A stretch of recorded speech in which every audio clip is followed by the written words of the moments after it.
na to, tinapon dito sa highway. Ano, dalawa sila. Oh. Dalawa sila. O dito, daming sakyan pa naman, oh. Delikado sila, may sagasaan. Oh. Iniwan dito sila, oh. Yan, oh, tatlo sila, oh. Oh. Tatlo, naglalapitan sa akin, oh. Oh, wawa, ang liit nila. Oh. Kapatid yata ito, eh. Oh. Oh, dinala ko sana ng pagkain. Yan, nakakain na sila.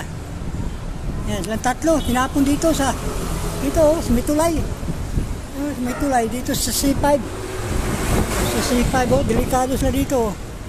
Oh, pag tumawid sila, kawawa nga eh. Eh, mahirap naman dalhin natin doon. Kukunin din ng mga huhuli. Oh. Maliliit pa sila.